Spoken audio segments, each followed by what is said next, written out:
Hello and welcome. Thank you for joining us today. My name is Avery Azar. I am the Assistant Director for the Master of Environmental Studies program at the Evergreen State College.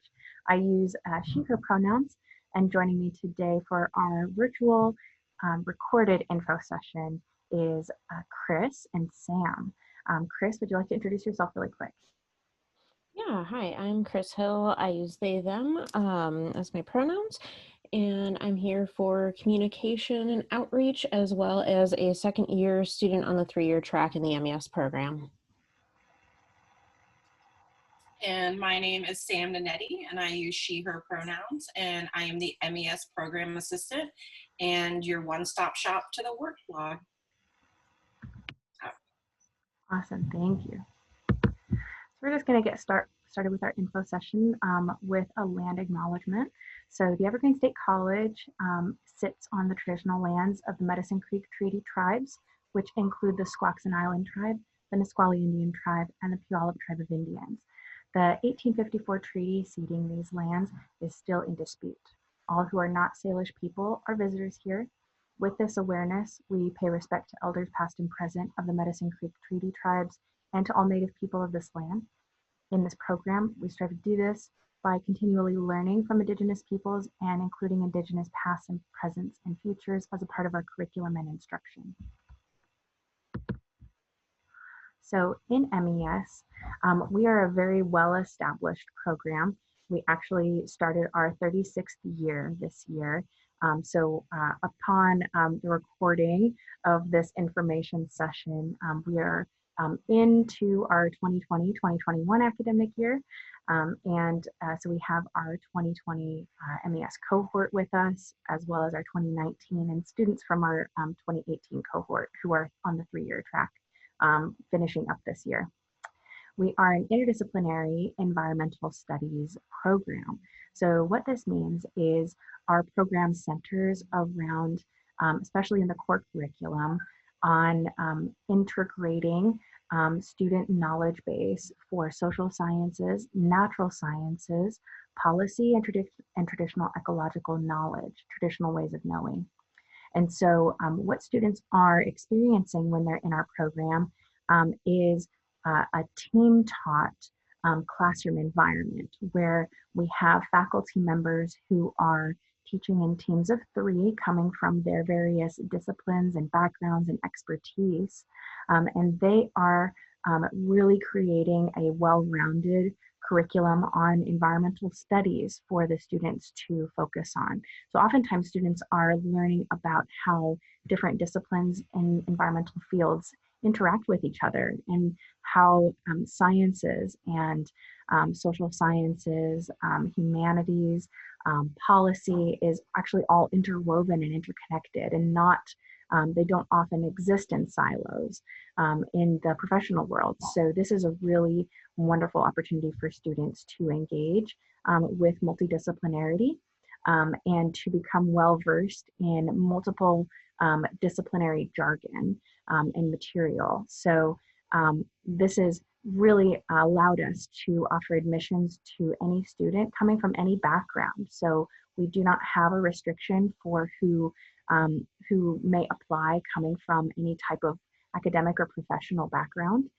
So you can have a bachelor's degree in any major of study, but we do require a bachelor's degree as a graduate program. We also operate with the cohort model. So if you are applying to multiple graduate programs, you may find that the cohort model is something that is consistent across grad programs. And this is really an experience where we begin every year with a new group of students. And those are our students who are admitted for that fall term. We always start in fall. And your cohort are really all the individuals who were admitted for that term. So our fall 2020 cohort, for example, were all the students who were admitted for this 2020-2021 academic year. And we can admit up to 45 students every year. So our classes are usually a class size of 35 to 45 students. And then your core classes are team taught by faculty of 3. So we usually try to maintain a student-teacher ratio of at most 1 to 15. Our classes are also geared towards individuals who are oftentimes working during the day. So you will find that all of our classes are evening classes. Usually they won't start until at the earliest 6 p.m. on weekdays. We also offer full or part-time tracks, so a 2 or 3 year track program options for students. So part-time would be considered 8 credits per quarter for 3 years, and then full-time would be considered 12 credits per quarter for 2 years. So the earliest you could complete this degree would be 18 months from the time you start. One of the highlights of what we're able to offer our students in the program is the ability to choose a thesis topic of your choice as a graduate student. So, and again, if you are applying to multiple graduate programs, you may find that a traditional Master of Science, for example, may ask you to identify your thesis research topic upon completing the application materials. So they want to know oftentimes what you are interested in studying when you are applying to their program, and then they usually want you to identify a faculty advisor that you would like to work with on their faculty roster. In our program, we don't ask students to identify a thesis topic until the beginning of their last year with us. So we really hope students have the ability to explore their academic passions and maybe professional development while they're a first-year student with us. And of course, if they're on the part-time track, they could have 2 years of exploratory academic work before really deciding what they want to do for a thesis project. At the Evergreen State College, we are also a non-traditional academic model. And so we will be evaluating students not with GPAs or letter grades, but with narrative evaluations. So narrative evaluations are a holistic methodology for evaluating a student's performance academically. And it's really going to be most closely similar to the experience you're going to have in the professional world, where every 6 months to a year you have a performance evaluation with your supervisor. So this is going to look like a very similar experience where at the end of every quarter you write a self-evaluation of your work. You also write faculty evaluations of the faculty that you worked with in every class, and your faculty are going to write an evaluation of you, and they're going to speak to all of the components that you explored during the quarter. They're going to talk about your work ethic. They'll talk about your ability to collaborate well with others, your contribution to the learning community, the papers you write, the presentations you give. They're going to do a thorough analysis and give you a lot of really helpful feedback in your narrative evaluations, which end up going into your transcript. So this is definitely a rewarding experience. And if you have questions about how narrative evaluation-based transcripts transfer to other colleges, definitely feel free to reach out to us at any time. We have a lot of experience with that. Evergreen and the MES program is also a very affordable master's degree program. And usually, as of right now, when we're filming this, our full-time Washington State residents are able to pursue our program at just over $11,300 in yearly tuition. So if you're completing the degree in 2 years, it's just over $22,600 in tuition. And we definitely will be talking about financial aid a little bit. So just a funny slide for you here. At Evergreen, we are known as our school mascot is the Gooey Ducks.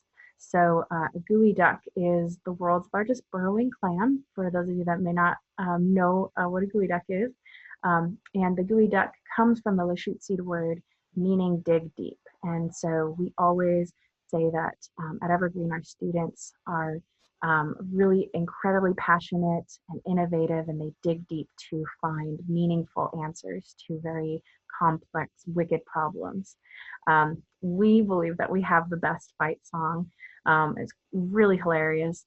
But of course, Time Magazine named us the #1 worst team name, and that we had the #1 worst college mascot by MSN Now.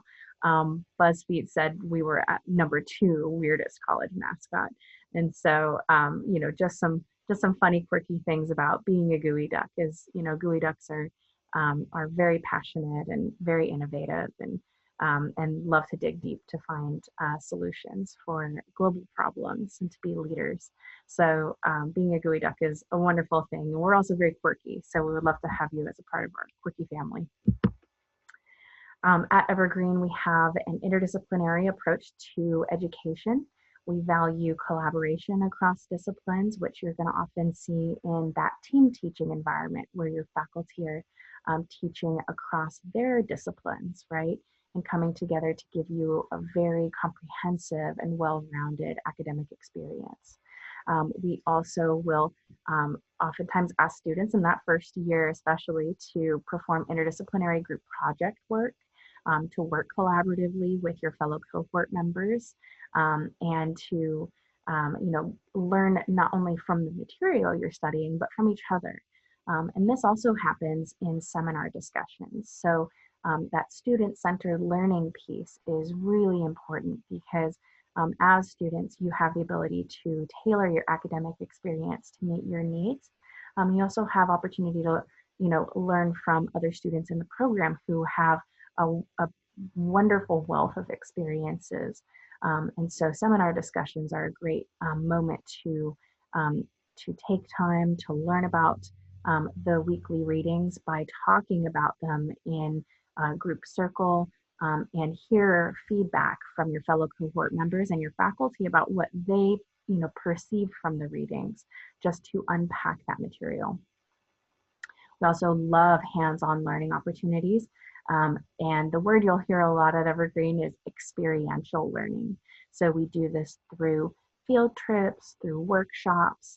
So any opportunity we can get students, out in the field or in the labs, or doing the GIS or statistics work hands-on themselves, we really value those moments because it gives ownership to students learning, that they're able to work through those problems with groups and teams or by themselves.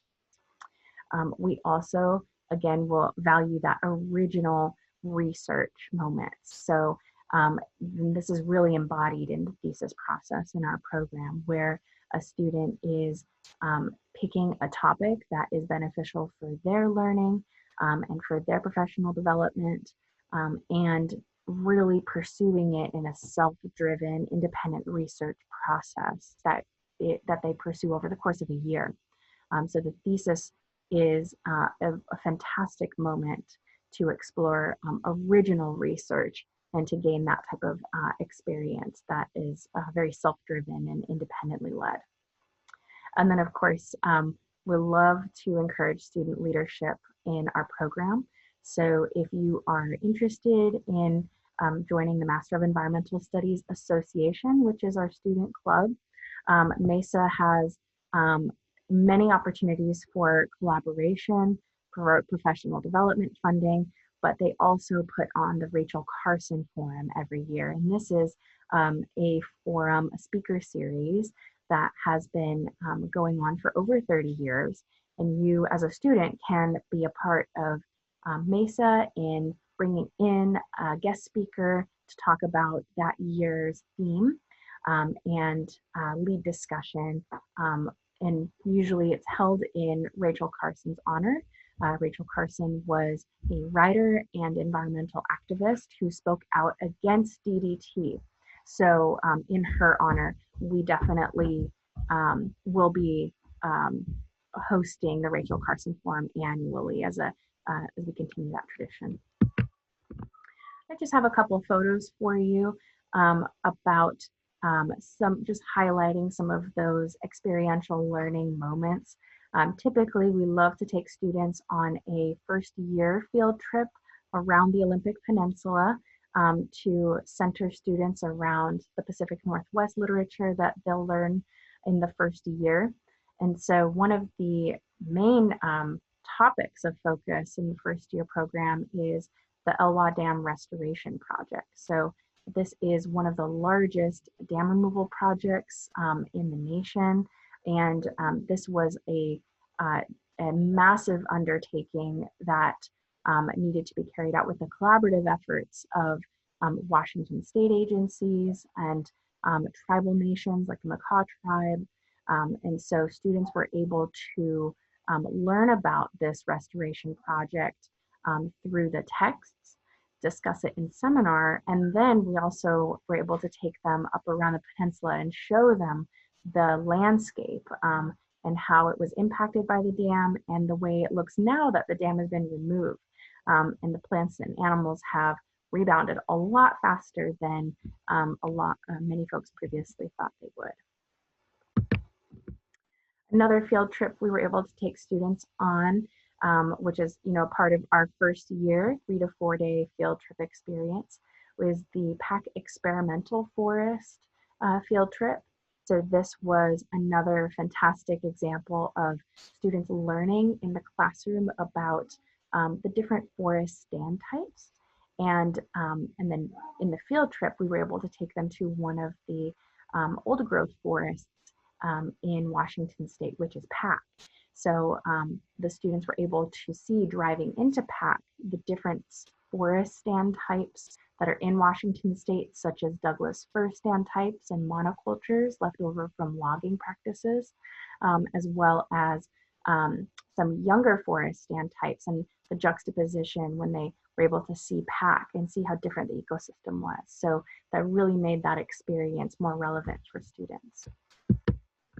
And this was another great field trip students were able to go on. We have a very wonderful sustainable oyster farming business just north of Evergreen on the 101.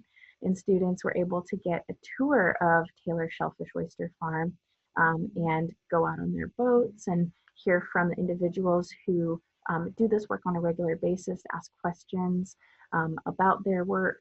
And we've had students also intern with Taylor's for internship credit. And so we have a really wonderful relationship with our community partners. And this is another great example of the types of field trips that our students get to go on so that they can hear firsthand from individuals who are doing the work that our students are interested in learning about. So I'm going to switch gears just a little bit. And we're going to discuss the curriculum at this time. So we started quite broad with our intro session, and we're going to get into some finer details about the program. So we are a 72 credit graduate program, and we will again host all of our classes at night. Our classes are usually in person, and at the time that we're filming this, we are in the middle of the COVID-19 pandemic, and so our classes have been remote this year for since the spring of 2020. So, and for the foreseeable future for the rest of this academic year, we will most likely be remote unless there is a drastic change in the pandemic. But we do not yet know what our circumstances will look like for fall 2021. Our core classes are 8 credits each, and you will take 4 core classes when you're a student with us in total, for a total of 32 core credits.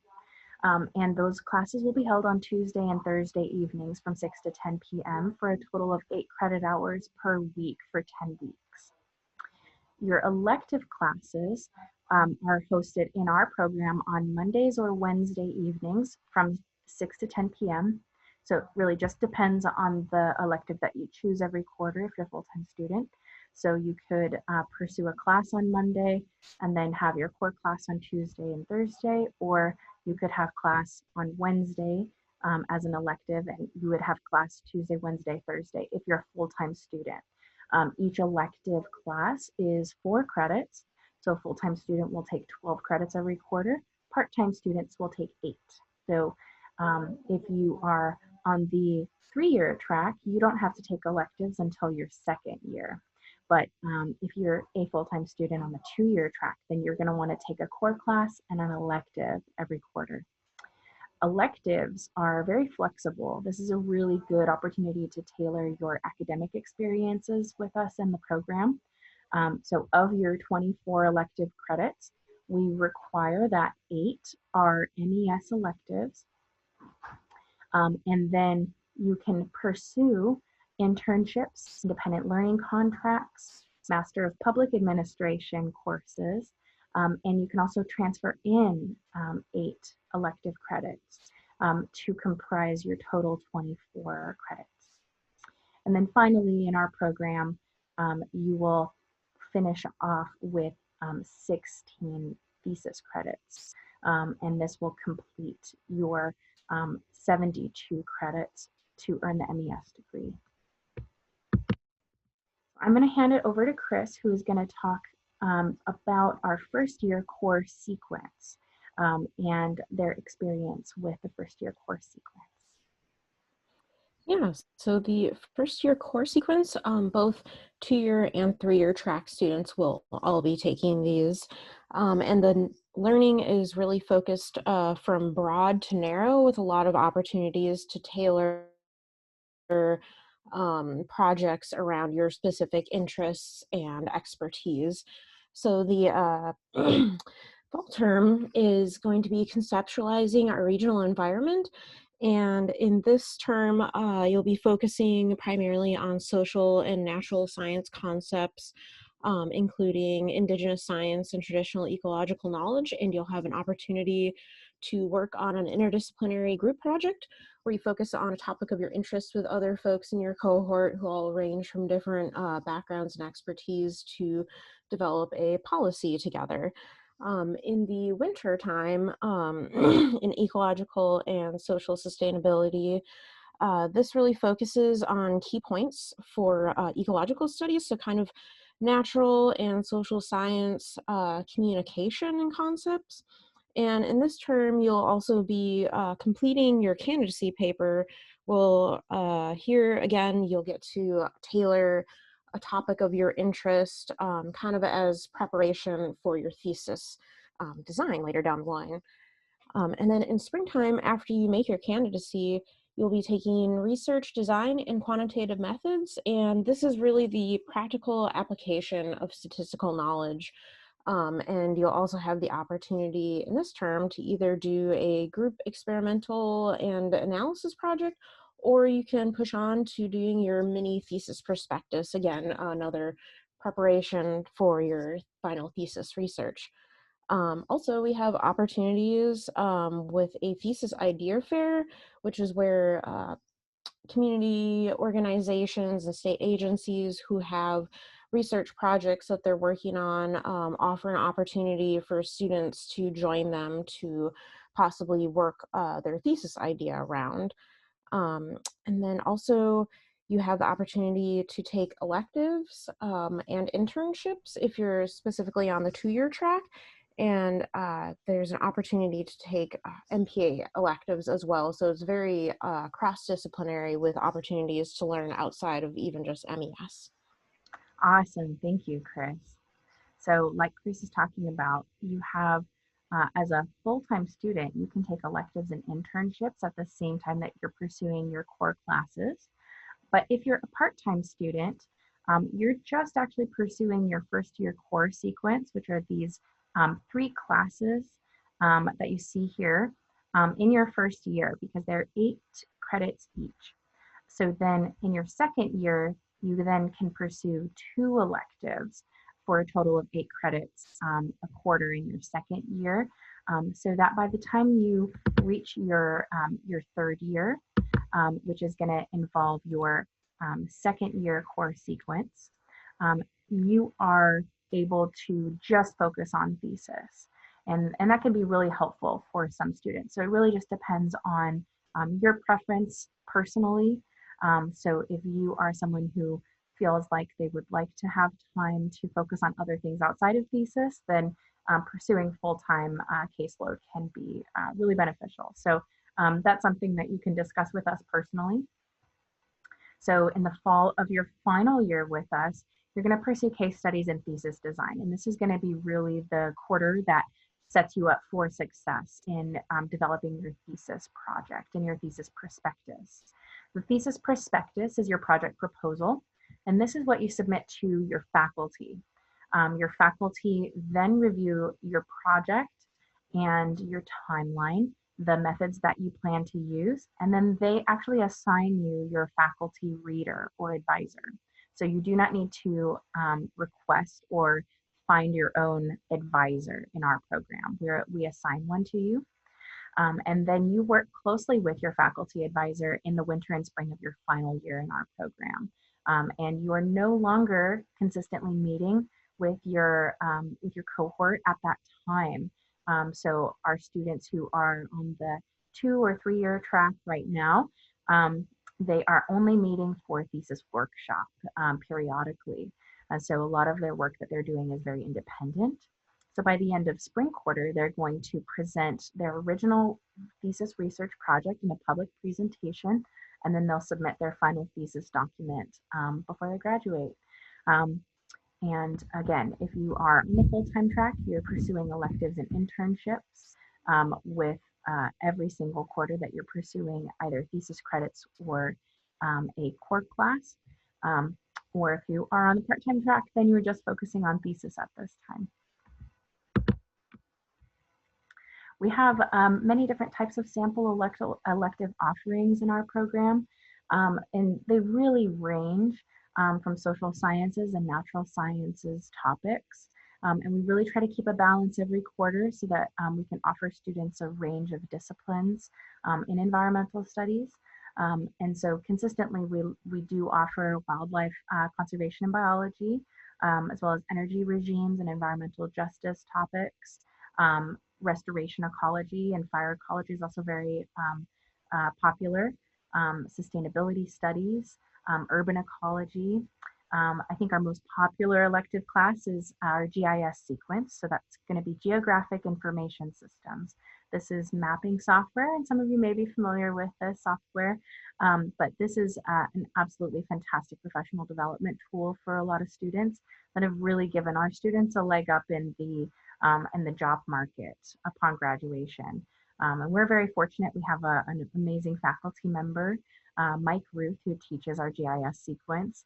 And Mike is a former Esri employee. So Esri is the company that created ArcGIS. And so he's been able to collaboratively curate this GIS sequence curriculum, which allows us to offer a GIS certificate for students who complete all 3 of the GIS elective classes in the program. So you can earn a certificate concurrently at the same time that you're earning your master's degree. And then we have 2 different types of faculty. We have MES core faculty, and we also have adjunct faculty. So pictured here are some of our core faculty who range from professors in biogeochemistry and energy regimes and environmental studies and justice systems. We also have marine chemists, political economists, tropical ecologists, and social scientists who focus on renewable energy systems. So every year we are very fortunate to have core faculty who are 100% devoted to our program. They're the faculty who teach our core classes, and they are also the faculty who are going to be your first pick for thesis advisor. So you do have a little bit of say in the thesis advisor choosing experience. We usually ask students to choose their top 3. By the time that you get around to that moment, you've developed a really strong relationship with all of your faculty, and we hope that that is a really wonderful experience as a student. We also have adjunct faculty, and adjunct faculty are typically working full-time for state agencies, federal agencies, or nonprofit organizations that our students really want to work for, and then they teach part-time in our classes. So adjunct faculty are another fantastic resource for students, and if you do develop a strong connection with an adjunct faculty, or you really appreciate the work that they do professionally, you can always request to have an adjunct faculty as a thesis advisor. And you can always ask your adjunct faculty if they know of any opportunities for professional development, internships, or either part-time or full-time jobs with the organizations that they work for. So you should definitely feel like you can reach out to any of your faculty at any time to, ask about opportunities as a graduate student that you can connect with. And Chris is going to tell us a little bit more about internships. So we have a great list of internships that are frequently offered to students here, but Chris actually has firsthand experience with the internship process. Yeah, so the internships is kind of a unique thing about Evergreen, since most traditional graduate programs don't really have an opportunity to earn credit for your internship. So it makes it a lot easier to get some more hands-on learning and even job experience and networking opportunities while you're still learning and taking credit, and work that in with, your regular life schedule. So I've really found these to be super helpful, just again for like career development, add some things to my resumes and the process. If you're a returning undergrad Evergreen student and familiar already, it's a lot easier because you don't have to work so hard to try to find a faculty supervisor, since the faculty is, readily available for you to help you with your internships. And it's really nice being located in Olympia, because there's just so many different organizations that you can get involved with that vary. In my experience, working with like the Thurston County Food Bank to the Nisqually Reach Nature Center. So I've really had the opportunity to vary up my experiences from food security to community care and outreach to wildlife conservation and restoration work. And again, like being based in Olympia, folks really love working with Evergreeners. And we also have the Capitol, so it's very easy to get into that realm, as well as being able to participate occasionally in environmental lobby days. So you get to actually go on a field trip with your cohort and really learn about lobbying and policy and engage with your local policymakers. Awesome. Thank you so much, Chris.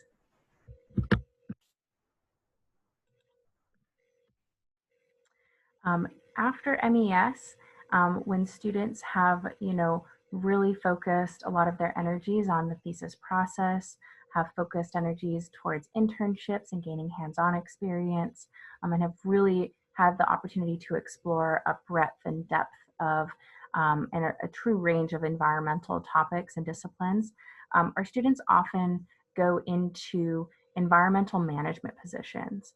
And usually within the public service sector. Oftentimes our students go into work for state agencies or federal agencies, nonprofit organizations, or tribal nations.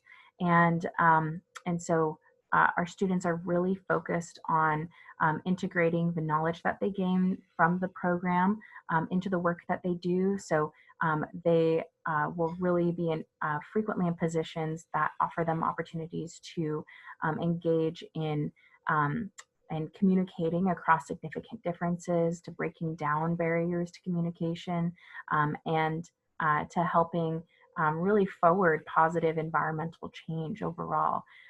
So typical positions for a lot of our students will be, environmental educators and environmental planners, policy analysts, natural resource directors and recreation policy managers, professors, as well as community organizers. And so we have students, about a fifth of our students will also pursue PhD programs. And the experiences that they gain from MES and the type of transcript that they have is actually really beneficial to PhD programs, because it is a comprehensive analysis and full narrative of all of the amazing work that they'll do, both as an intern, as a thesis researcher and graduate student working independently, as well as all of the work that they do in class for collaborative group projects, seminar discussions, and workshops. So this is a wonderful thing to be able to submit to an admissions committee for a doctoral program in the future. And then we also have a couple great resources for our community members. And I'll hand it over to Sam and then Chris to talk about these resources. So the first one I'm going to talk about is the weekly jobs blog. It is curated exclusively for environmental studies students and alumni. So it offers subscribers a more focused and often locally driven job list. Since this comes directly from the MES department, it really highlights the interdisciplinary approach that makes Evergreen so unique. You'll find everything from traditional conservation jobs to ones that center equity and inclusion. We also post great resources like scholarships, fellowships, and workshops, so there's something for everyone. Evergreen is really great at listening to its students, and that goes for the blog as well. So if you ever have a need or see a job you think would be beneficial for your cohort, please reach out and feel free to subscribe, and you'll receive a weekly email on Thursdays with all of these offerings. Yeah, in addition to the weekly blog sites, we also have Twitter, Facebook, and an Instagram account that I curate. And primarily those are focused on just staying connected with community. So folks are welcome to subscribe to those and send us any materials of like articles they've read or other opportunities that they found interesting, or even your own personal work that you're working on, or just in general, just see what MES is up to and other good things that we have to share just to keep us all connected, especially in this times of disconnect. So yeah, definitely check those out. Awesome, thank you so much. Yeah, feel free to reach out to us anytime. We'd love to share information. So if you think there's something that would be beneficial for the environmental community overall and you'd love to share it out on our channels, then we would love to get it out.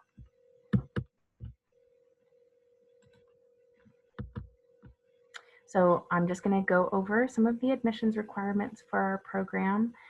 So we do require a bachelor's degree, like I said before, but not in any particular major field of study. And we will be looking at your last 90 quarter credits and calculating your GPA for your last 90 quarter credits you pursued as a college student. And if you're we will be looking to see if your GPA is at or above 3.0 for your last 90 quarter credits. But the Washington Student Achievement Council this year made an emergency amendment for the 21-22 academic year that students who have a GPA below 3.0 in their last 90 quarter credits can still be considered for admissions. So they have amended their former policy for this coming cycle. We will also require 4 quarter credits of natural science as a prerequisite, 4 credits of social science, and 4 credits of statistics completed within the last 5 years. And we will also accept professional experience or volunteer experience that is relevant to these prerequisites. So for example, this is just to ensure that we're not asking someone who works with statistics every day to take a statistics class, even if you did not complete a stats class in the last 5 years at the college level. And conversely, if you are, say, a fisheries biologist, your work is directly related to natural sciences, and so we wouldn't want to ask you to complete a natural science class. So if you have relevant experience that meets these prerequisites, then we would ask that you submit a petition in your admissions materials and indicating and explaining the type of work that you do and how it meets that requirement. And if you have any questions about whether or not your experiences would meet those requirements, you can always email us and just confirm. We will also ask for 3 letters of recommendation, and it is very important in the admissions process that we ask the referees to definitely speak to your written and verbal communication skills. So this is definitely something that is very important to the program and that the admissions committee will be looking at. We will also ask you to submit all official transcripts from all colleges you've previously attended. We'll ask you to submit a statement of purpose and an analytical essay. So just to be very clear, we do not require the GRE in our program. In the admissions application process, we are looking for both your education and your work experiences. We're looking for looking towards your statement of purpose for an example of your writing skills and abilities, as well as your reason for applying to the program. In your analytical essay, which is a 5-page essay that is double-spaced, we will be looking for your writing skills and abilities again, so another opportunity for you to showcase this, and your critical analysis abilities. So this is an essay where you pick a topic of your choosing on an environmental issue, environmental policy issue, and you then present the arguments, maybe opposing arguments for this topic. You choose a state aside or position, and then you provide the evidence from your research to support your position for your analysis. We have examples on our website, on our apply page, of analytical essays from students who are actually admitted to our program. So if you just want to see examples of the type of writing we're asking for in this essay, definitely head over to our apply page. We will be looking at your likelihood to finish as a part of your application materials and your commitment to environmental issues. So all of our applicants are looked at holistically, individually. And then finally, I just want to talk a little bit about cost and financial aid. So again, our 2020-2021 tuition rates are below, because that is our most current information that we have for you at this time that we're filming this. And so every year the tuition rates are updated from the legislature, and then we post them on our website so that you can see the most recent rates. We offer in our program scholarships, fellowships, tuition waivers, and then we also have the ability to offer through the Evergreen Financial Aid Office tuition waivers and grants, as well as student loans. So submitting your FAFSA or your WASFA for eligible Washington State residents who may be DACA or 1079 eligible, or students who are of undocumented status can apply for financial aid through the WASFA. And then students can also apply for financial aid by submitting the MES scholarship applications. That will allow our office to review you for financial aid resources. So if you have any questions about financial aid opportunities, definitely reach out to us. And then, as always, with any application process, some great next steps are to find and contact 3 references or recommenders, see if they could be a reference for you. Gather all of your transcripts from all colleges you've previously attended. We accept both mail-in and electronic copies. And then look into taking prerequisite courses. You certainly do not need to have completed prerequisite courses in order to apply to our program, but we would certainly indicate in your application materials if you do need to take a prerequisite course, if we're able to offer you admissions. So that's something that we can definitely inform you of when we submit your admissions decision.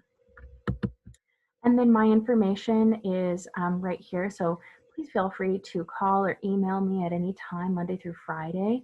And then at the bottom is our website. So if you go to our website, you'll find a lot of the information that we went over in this info session. Sam and Chris and I are more than happy to meet with you at any time to answer questions. And especially as current Evergreen students, Sam and Chris can tell you a lot about what it's like to be a student at the Evergreen State College, and then Chris in particular can tell you what it's like to be a student in the MES program. So please feel free to reach out to us at any time, and we appreciate your interest. Thank you so much.